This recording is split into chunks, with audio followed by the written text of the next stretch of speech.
صل على سيدنا محمد. السلام عليكم ورحمة الله وبركاته. بسم الله الرحمن الرحيم. الحمد لله رب العالمين، وبه نستعين على أمور الدنيا والدين. أشهد أن لا إله إلا الله وحده لا شريك له، وأشهد أن سيدنا محمدا عبده ورسوله. اللهم صل وسلم وبارك على حبيبنا وشفيعنا وإمامنا وقدوتنا وأسوتنا سيدنا ومولانا محمد أشرف الأنبياء والمرسلين وإمام المتقين وقائد الدعاة والمجاهدين، وعلى آله وصحبه ومن سار على نهجه إلى يوم الدين عدد أنفاس المخلوقين. سبحانك لا علم لنا إلا ما علمتنا إنك أنت العليم الحكيم. رب اشرح لي صدري ويسر لي أمري واحلل عقدة من لساني يفقه قولي. نوينا التعلم والتعليم وتذكرا وتذكير والنفع والانتفاع والإفادة والاستفادة والحث على التمسك بكتاب الله والسنة رسوله، ودعاء إلى الهدى والدلالة على الخير ابتغاء وجه الله ومرضاته وثوابه وقربه سبحانه وتعالى. اللهم فقهنا في الدين وعلمنا التأويل واهدنا صراطك المستقيم. اللهم افتح علينا حكمتك وانشر علينا من خزائن رحمتك يا أرحم الراحمين. اللهم نور قلوبنا بنور هدايتك كما نورت الأرض بنور شمسك أبدا أبدا برحمتك يا أرحم الراحمين. اللهم إنا نسألك علما نافعا ورزقا طيبا وعملا صالحا متقبلا. اللهم انفعنا بما علمتنا وعلمنا ما ينفعنا وزدنا علما ورزقنا فهما صحيحا والحمد لله رب العالمين. Amin Allahumma amin. Thumma amma ba'du. Yang dimuliakan lagi disanjungi dan dicintai para alim ulama, tuan-tuan guru, para asatidzah, tuan-tuan imam, seluruh saf kepimpinan ahli jawatan kuasa Surau Al-Jauhar, Taman Sentosa, yang diraikan lagi dikasihi dan disayangi ayah-ayah, ibu-ibu, muslimin dan muslimat, hadirin dan hadirat. Semoga kita semua mendapat pengampunan dan rahmat Allah Jalla wa'ala. Amin Allahumma amin. Kita mulai majlis kita dengan Ummul Quran. Hadiahkan Al-Fatihah ini kepada baginda Sayyidina Rasulullah sallallahu alaihi wasallam dan kepada para sahabat, para isteri, para keluarga baginda radhiyallahu taala anhum, dan khususnya kepada tuan pengarang kitab almarhum al-alim al-alamah Fadilatul Syekh Abdul Samad Al-Falimbani rahimahullahu taala, dan kepada almarhum al-alim al-alamah Fadilatul Syekh Ahmad Fahmi Zamzam Abu Ali Al-Banjari An-Nadwi Al-Maliki rahimahullahu ta'ala, dan kepada keseluruhan para guru, para masyayikh, para habaib kita, dan kepada kedua orang tua kita. Bismillahirrahmanirrahim. A'udzu billahi minasyaitonir rajim. Bismillahirrahmanirrahim. Alhamdulillahirabbil alamin arrahmanir rahim maliki yaumiddin. Iyyaka na'budu wa iyyaka nasta'in. Ihdinas siratal mustaqim. Siratal ladzina an'amta 'alaihim ghairil maghdubi 'alaihim waladdallin. Amin ya rabbal alamin. Alhamdulillah, bersyukur kehadrat Allah Subhanahu wa taala di atas limpah kurnia taufik dan hidayah Allah. Dapat lagi kita menyambung pengajian pada malam ini pada membicarakan asas ilmu fardu ain akidah ataupun tauhid, pada menghurai akan kitab Hidayatus Salikin fi Suluki Maslakil Muttaqin. Semoga duduknya kita dalam majlis ilmu pada malam ini qabul di sisi Allah sebagai suatu amal soleh yang menjadi saham di akhirat nanti insya-Allah. Baik, maka kita menyambung malam ni pada kitab Jawi ini halaman 25. Kalau kita tuan-tuan tak tahu muka surat berapa, pergi kepada sifat 20 Allah yang keempat, mukhalafatuhu ta'ala lil hawadith. Kita akan hurai sifat tersebut pada malam ini. Kita masuk sifat baru malam ni. Bismillahirrahmanirrahim. Qala mu'allifu rahimahullahu ta'ala wa nafa'ana bihi wa bi'ulumihi wa barakatihi wa iyyakum fid daraini amin Allahumma amin. Berkata pengarang rahimahullahu ta'ala, keempat, mukhalafatuhu ta'ala lil hawadith, artinya bersalah-salahan ia Allah bagi segala yang baharu. Ini tiap-tiap orang yang baligh dan berakal wajib mengimani, wajib menjadikan pegangan iman bahawa Allah bersifat mukhalafatuhu ta'ala lil hawadith, iaitu Allah berbeza, Allah tak sama, Allah bersalahan dengan sekalian ciptaan dia, dengan sekalian makhluk dia. Baik, maka berbeza tersebut perlu diterangkan. Berbeza di sini ada tiga. Berbeza di sini ada tiga perkara berbeza. Allah dengan makhluk berbeza, yang pertama pada zat, pada diri Allah. Diri Allah dengan diri makhluk beza. Beza mana? Baik. Pertama, Allah tidak ada pencipta. Kita ada. Siapa cipta kita? Allah. Allah tak ada mula. Kita ada mula. Maksud ada mula tu ada kejadian lah, ada pencipta. Tu pada diri, pada zat. Zat makhluk dengan zat Allah beza. Yang kedua, belum yang kedua. Masih pada zat.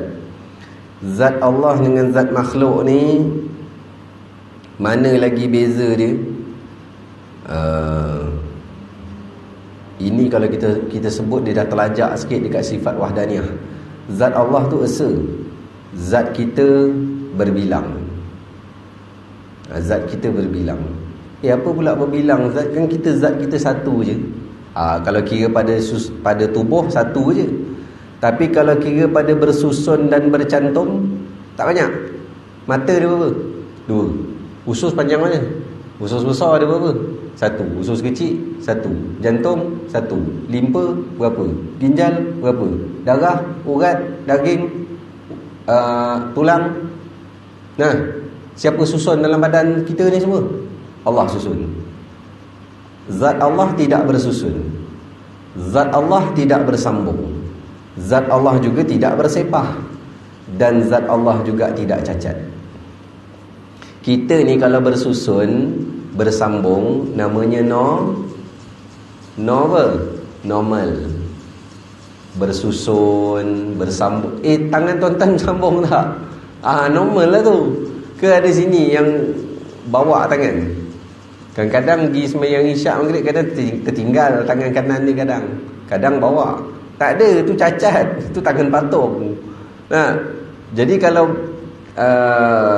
terpisah, cacat. Bersambung, normal. Bersusun, normal. Bersepah, mata satu kat sini, satu kat dada. Mata dia bersepah. Tangan satu sini, satu lagi tepi pinggang. Bersepah-sepah. Maksudnya cacat.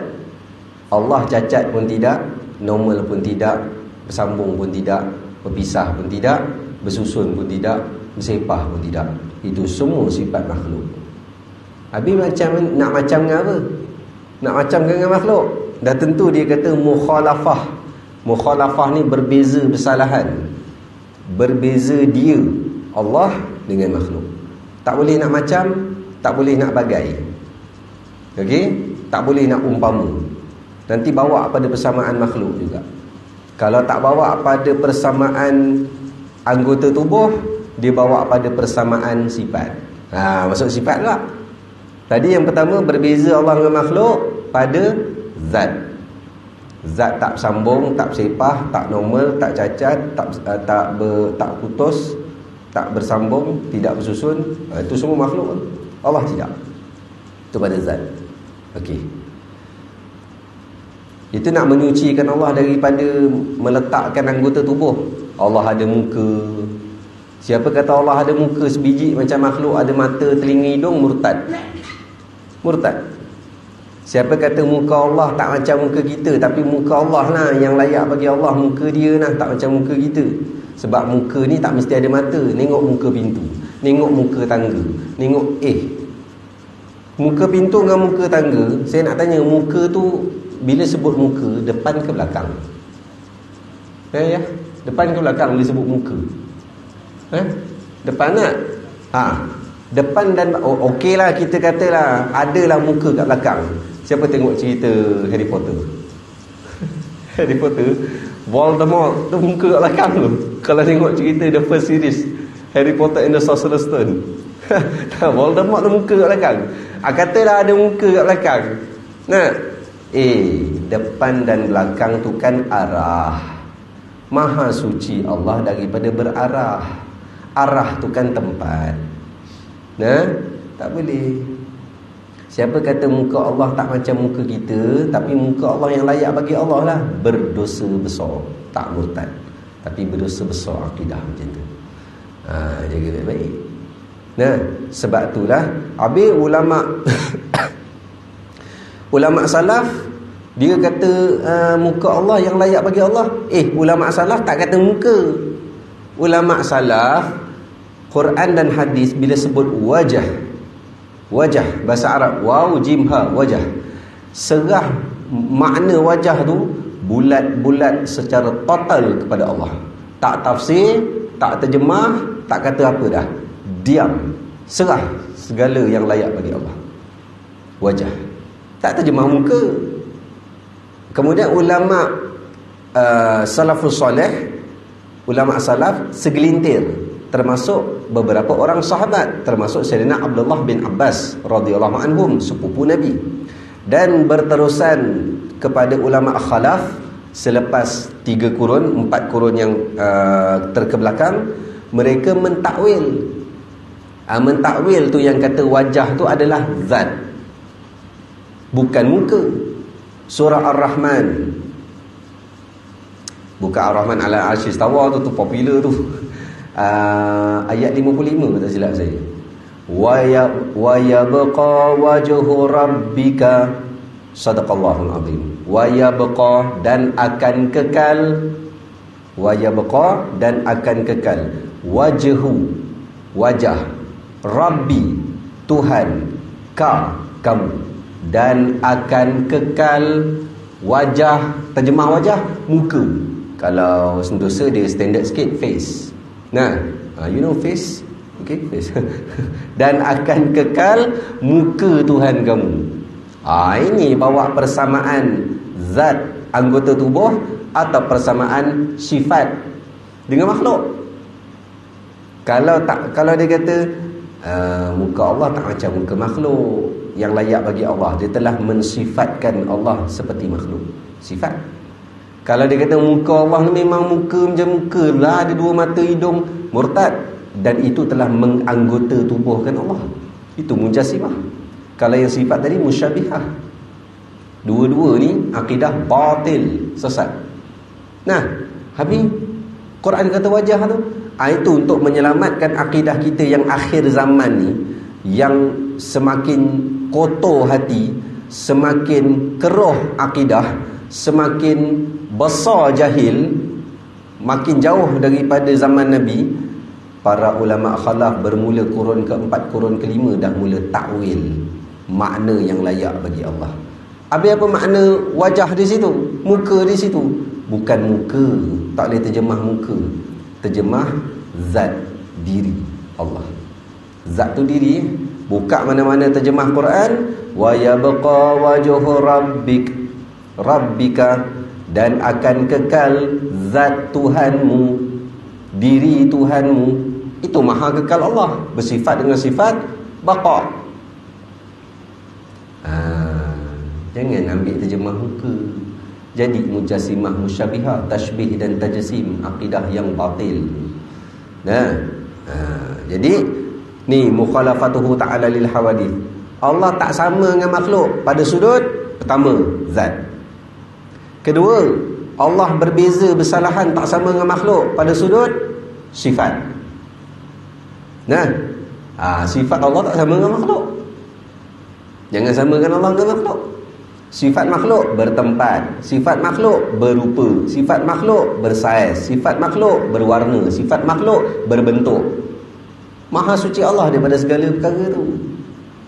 Nah, okey. Boleh. Dia main point gitu ni. Saya tak tumpu kat kitab sangat. Baik. Allahu Rabbi. Supaya balik dapat bawa akidah. Saya tumpu pada kitab sangat. Kalau kuliah tiap-tiap minggu tak apa. Saya boleh slow-slow satu macam Pasir Pelangi. Ni Haji Selamat. Dan ni salah seorang jemaah yang khatam. Ni dia tu selikin bab tauhid, dia dah khatam kat Pasir Pelangi. Bertahun saya rasa baru habis. Padahal 3 muka surat je. Asal 3 muka surat jadi bertahun-tahun. Sebab saya syarah, bukan setakat baca. Tapi sini tak boleh detail macam tu. Sebab sini sebulan 2 kali. Jadi saya kena ambil poin-poin saja. Haji Selamat ni kira refresh lah. Baik. Allahu Rabbi. Yang ketiga, jadi berbeza Allah dengan makhluk, bersalahan Allah dengan makhluk, tak sama Allah dengan makhluk. Pertama pada zat diri, yang kedua pada sifat. Sifat ni kena jaga-jaga juga. Dia samakan Allah dengan makhluk. Mana Allah turun di sepertiga malam. Hadis, Allah akan turun di sepertiga malam untuk melihat hamba-hambanya yang bermunajat.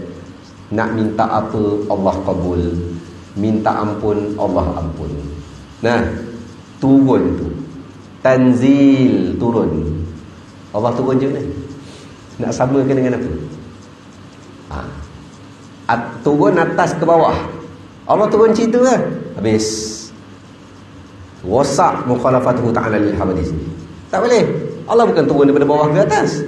Sama ada turun macam tangga atau turun macam lift. No. Bawah ke atas, atas ke bawah tu semua tempat. Maha suci Allah. Habis tu Nabi kata turun tu. Itu para ulama mentafsirkan hadis tu dengan 2 tafsiran. Tafsiran yang pertama, turun di situ adalah rahmat dan pengampunan Allah di sepertiga malam bagi mereka yang bermunajat qiyamul lail. Bukan Allah yang turun. Kedua, yang turun itu adalah para malaikat Allah yang membawa rahmat dan membawa pengampunan Allah untuk diberi kepada hamba-hamba yang bermunajat. 2 tafsiran tu clean akidah kita. Nak pegang juga Allah turun. Okey. Sekarang Allah turun sepertiga malam kat Taman Sentosa. Habis kat New York siang. Sekarang bila Sentosa siang pula, New York malam. Dan Allah bila Allah naik ke Arash? Tak naik-naik Allah. Sepertiga malam masih kat bumi je. Habis bumi berputar. Kan kejap sini sepertiga malam, nanti sini siang, sana sepertiga malam. Bila Allah naik? Turun tak naik-naik. Tak? Kata Allah atas Arash. Habis Allah turun, bila Allah naik? Allah turun, dia bawa dengan arah Arash dia. Ada tau yang cakap macam tu. Wahabinya. Allah turun tuan-tuan, dia orang utara. Allah turun tuan-tuan, dia bawa mai dia punya Arash sekali. Allah tahan. Geram aku. Bawa akidah sesat pada umat. Kau tanggung apa kau ajar pada umat nanti. Na'udzubillah min dzalik. Tara tu nak menghadap fitnah Dajjal. Kita ni dah memang berkobar-kobar dah ni, Palestin kan. Masing-masing cerita Dajjal, cerita Imam Mahdi semua. Imam Mahdi belaka sekarang cerita. Tak tengok tu apa media sosial. Ibu tak? Imam Mahdi begitu begini, oi, fardu ain ngaji, oi. Imam Mahdi tu, tentera-tentera dia semuanya fardu ain dalam dada. Tak tambah dengan tahajud apa semua. Itu tentera-tentera dia. Baik. Jadi tak boleh terjemah turun macam tu. Tu hadis tu. Jadi Wahabi ataupun pegangan Mujassimah Musyabihah atau nama pendek dia Tashbih dan Tajassim, akidah Musyabihah dengan Mujassimah ni, perbezaan dengan Ahlussunnah wal Jamaah, Asy'ariyah dan Maturidiyah ni, apa beza dia? Beza dia salah faham pada Quran dan hadis. Mujassimah Musyabihah ni kita pakai nama pendek senang Wahabi. Wahabi pakai Quran dan hadis, Ahlussunnah pakai Quran dan hadis. Kan sama? Ya, sama pada Quran dan hadisnya, tapi pada pemahaman. Nah, cara dia faham Quran hadis tu sesat. Tengok dia guna hadis, Allah turun. Betul? Nak samakan ni, sifat Allah ni dia tak boleh sama dengan makhluk. Kalau turun atas ke bawah, jadi gitulah. Bukan.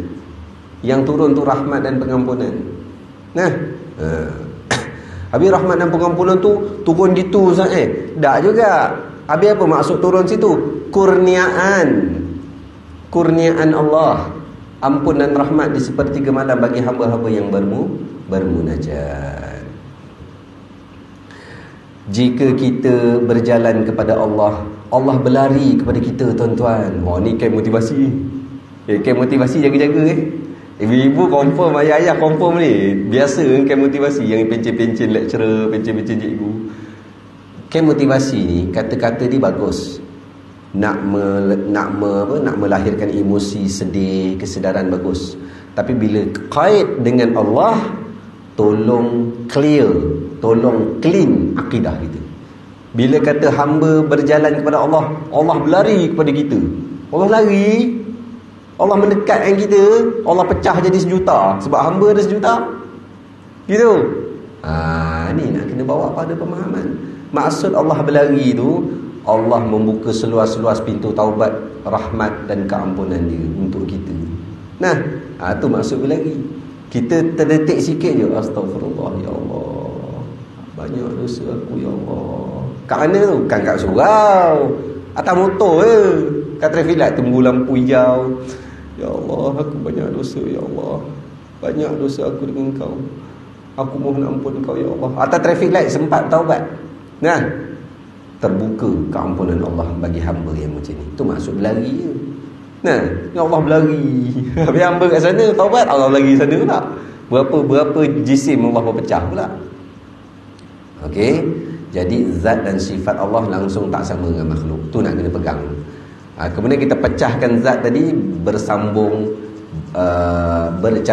bersusun, bersepah, tercabut, normal, cacat, itu semua makhluk, bukan Allah. Okey. Kemudian pada sifat begitu juga. Allah dengan makhluk langsung tidak sama. Sikit pun tak sama. Ustaz, kalau sama sikit macam mana? Ni. Persamaan Allah dengan makhluk, ini saya dah bicara sebenarnya. 4 iktiqad, 3 dosa besar, 1 jatuh murtad. 4 bahagian iktiqad, 4 bahagian akidah yang menyamakan Allah dengan makhluk. Yang pertama, syabih. Allah dengan makhluk ni banyak persamaan, sedikit perbezaan. Tahu? Sedikit. Jarang. Tahu? Kadang. Nah, tak tengok Oh Allah, tengok dia apa? Orang perdana ahli Islam ni. Saya tengok TV.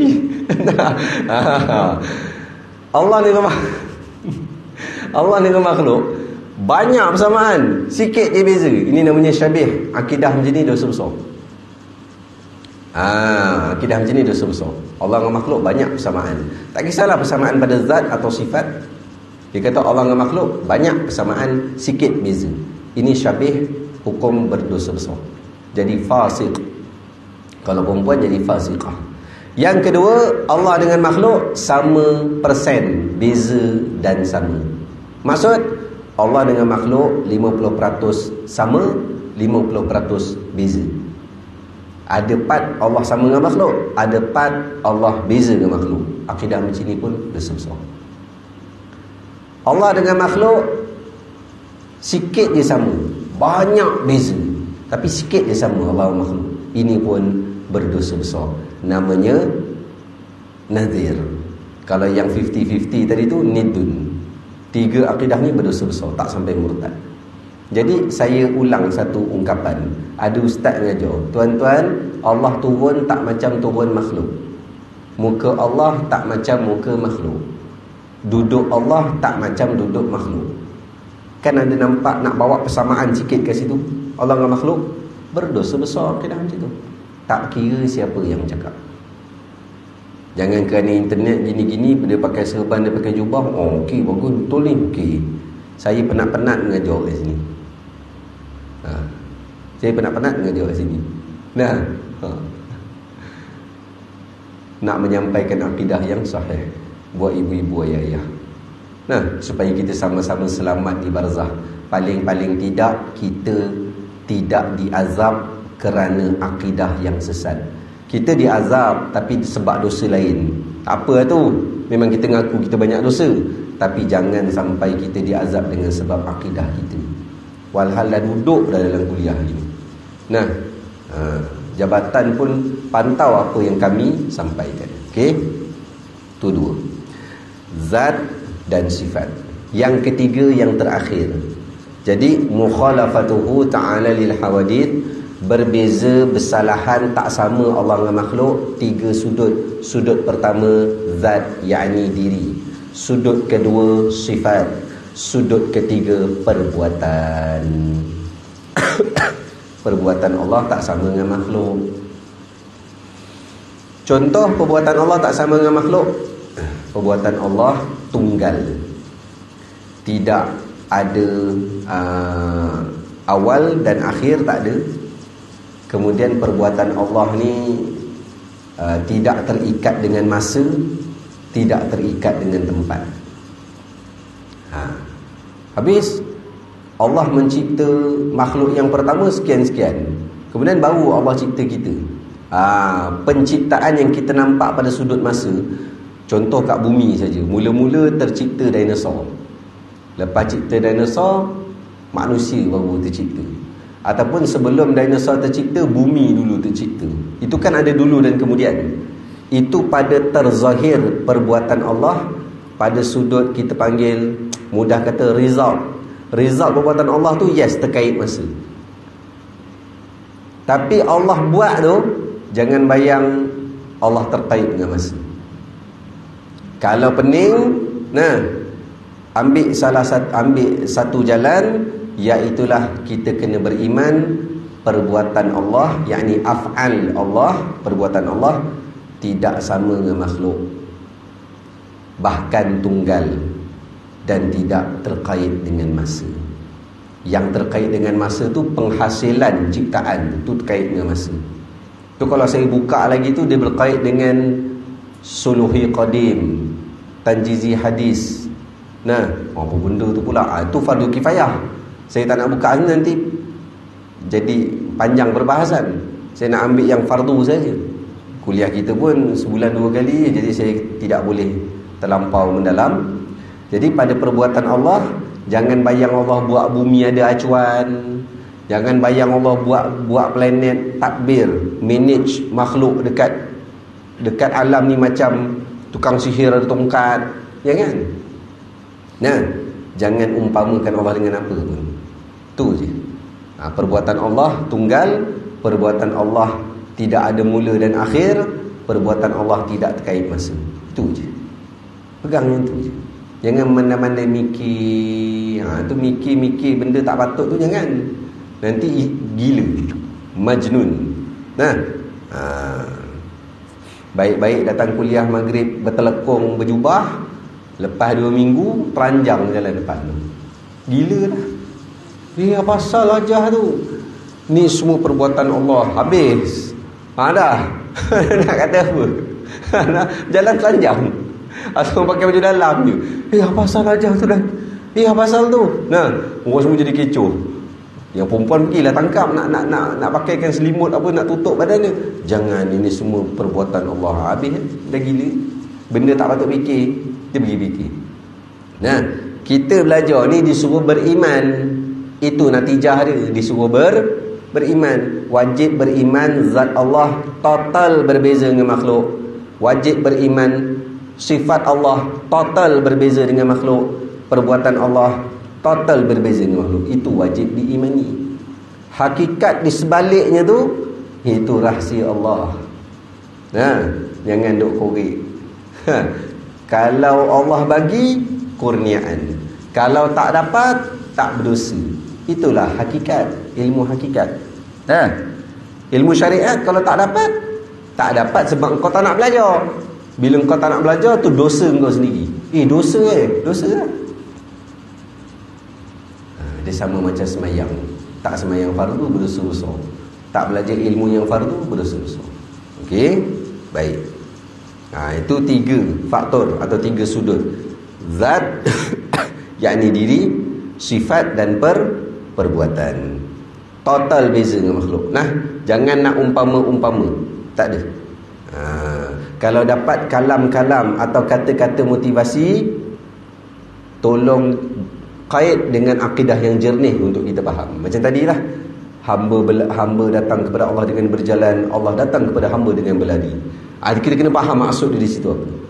Itu orang yang ada ilmu akidah seperti yang diterangkan malam ni. Kena yang tak ada, kalau aku berjalan kepada Allah, jalan tu zikir lah agaknya kot, dia main kot-kot. Kemudian Allah berlari kepada aku, macam mana pula? Allah telah mendekat kepada aku dan Allah duduk dalam hati aku. Gitu pula. Ada merewang-rewang entah apa benda. Fardu ain akidah tak nak belajar.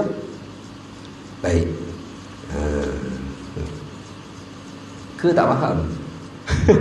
Syarah pada panjang, kena bahak kedua gini-gini.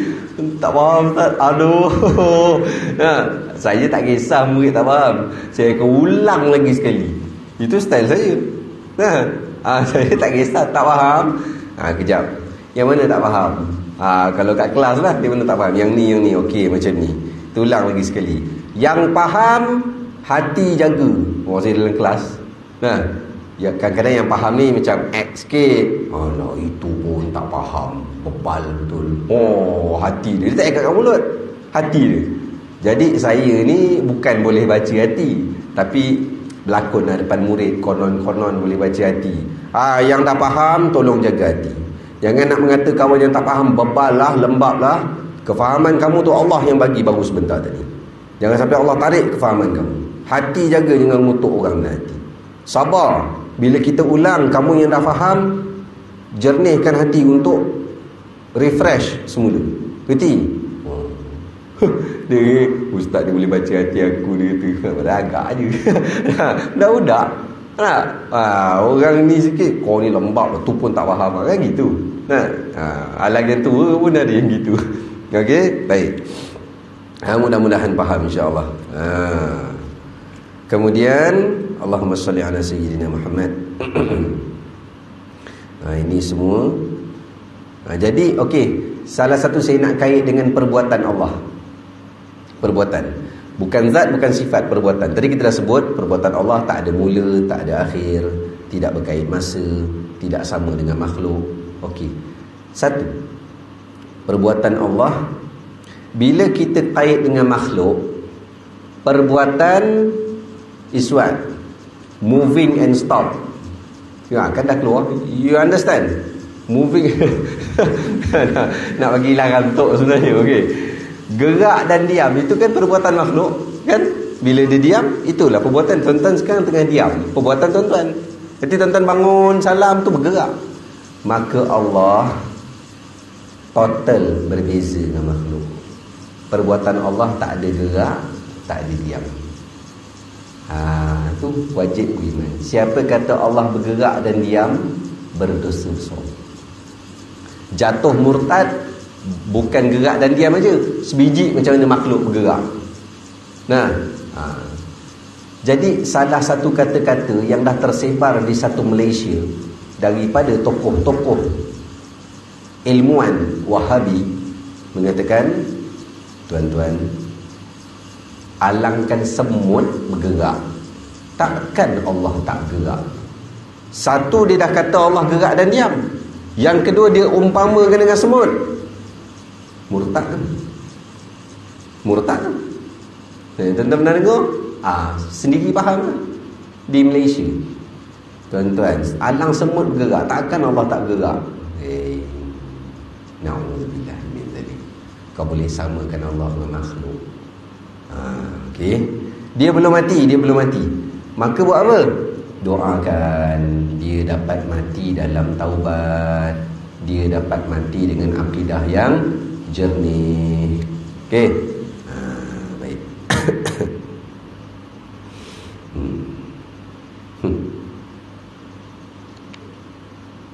Kemudian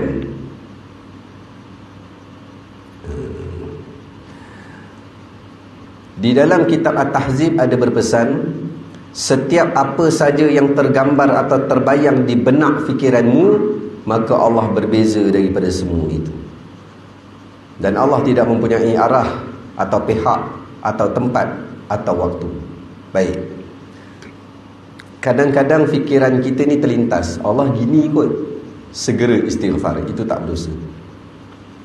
Kadang-kadang Allah macam ni tak, agaknya Allah gini tak, terlintas, segera istighfar, tidak berdosa. Nah, yang berdosa mana? Dilayan. Yang dia terlintas tu dilayan. Jangan. Okey. Sama macam buruk sangka. Buruk sangka pun lintasan. Segera istighfar, nafikan buruk sangka. Tak berdosa. Kalau layan buruk sangka tu, baru berdosa. Nah, di sini Allah sebut dalam Quran, kebanyakan daripada sangkaan kamu wahai manusia adalah yang buruk. Buruk tu apa? Dosa. Orang manusia ada juga baik sangka tapi sikit. Banyaknya buruk sangka. Maka kalau terlintas, nafikan. Nah, kalau tak nafi, dilayan, berdosa. Contoh, ni budak ni munda mandi kat kereta aku, macam nak pecah kereta muka. Astaghfirullahalazim. Tak ada. Entah budak ni tunggu siapa-siapa katnya. Tu nafi tu, cepat-cepat nafi. Itu tak berdosa. Nah, ni dah sangka gini, dah sangka-sangka gitu, dia meleret. Betul lah ni, nak pecah kereta aku. Ni tak boleh jadi ni, nak kena tengok ni. Tu kalau dah meleret tu, melayan tu, berdosa. Nah, sekali memang betul dia cuba nak pecah kereta. Betulnya dia tu pecah kereta, itu hal dia. Kita dah dapat dosa dulu, sebab buruk sangka. Nah, kalau kita baik sangka tapi kita salah sangkanya, kita baik sangka rupanya salah, kita dapat pahala dah. Dapat pahala dah. Contoh, kita nampak tiba-tiba Tok Kadi ni duduk dengan seorang tak kenal lah, seorang hamba Allah ni minum dengan Tok Kadi. Minum kat tu lah, bubur sentosa. Minum. Tok Kadi, siapa ni tak pernah nampak muka. Kita lalu situ, tak pernah nampak muka dia ni. Ni agaknya ustaz-ustaz jugalah ni duduk dengan Kadi ni. Rupanya dia tu kita tak tahu. Kita baik sangka agaknya ustaz-ustaz lah kot duduk dengan Kadi ni. Rupa-rupanya dia tu ketua penyamun Johor. Tapi lama dah tak balik, kita tak kenal. Qadi pun qadi baru. Kita tak kenal. Kita baik sangka dia ustaz-ustaz, kita dapat pahala lah. Tak rugi baik sangka, bahkan menjernihkan hati kita. Okey, jadi apa saja yang terbayang di fikiran atau di hati tentang Allah berkenaan dengan sama dengan makhluk ni, jangan-jangan Allah gini tak, jangan-jangan. No. Dia ada dua bayangan dekat diri kita ni, sama ada fikiran ataupun hati. Bayangan yang pertama, bayangan yang sesuatu yang kita pernah tengok. Kita pernah tengok benda-benda gini, kita samakan Allah dengan tu. Jangan nafikan cepat. Tu bayangan pertama. Bayangan yang kedua, kita bayang sesuatu yang konon-konon kita tak pernah nampak. Kita tak pernah nampak sesuatu tu, tapi kita bayang katanya Allah gini lah, sebab aku tak pernah nampak yang macam gini. Pun nafikan juga.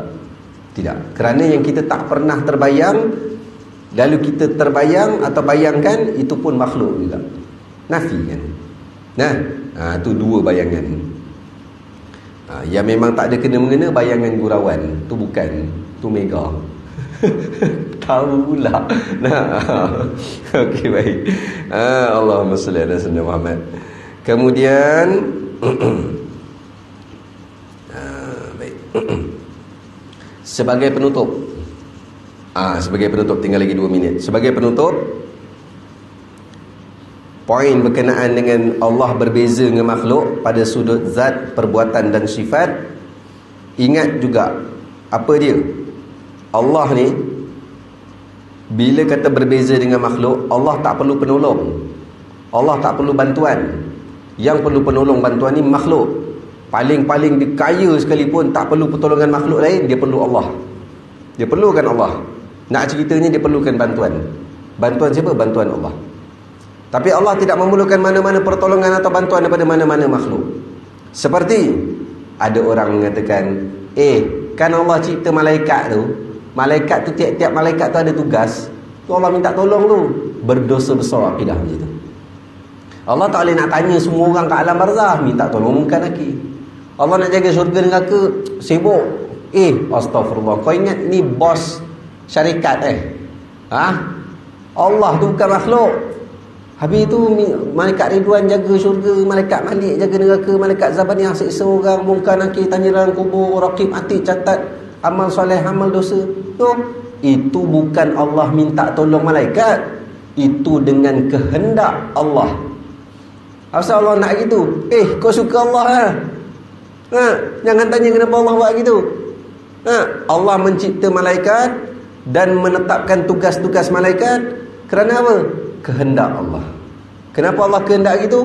Wallahu a'lam. Jangan berpegang malaikat-malaikat Allah tu Allah minta tolong. Berdosa besar. Okey? Baik. Cukup setakat tu malam ni. Nanti kita akan sambung sedikit pada rumusan ni sedikit lah. Kita sambung pada dalil lah nanti, supaya kita tak terlampau panjang sangat. Okey, baik. Nanti kita sambung pada dalil. Kalau kita Idatul Syarikin tu dia tak ada dalil. Walhasil kita bagi laluan pada azan isyak. Kemudian nanti kita tutup dengan doa. Kita beri laluan azan isyak dahulu, insya-Allah.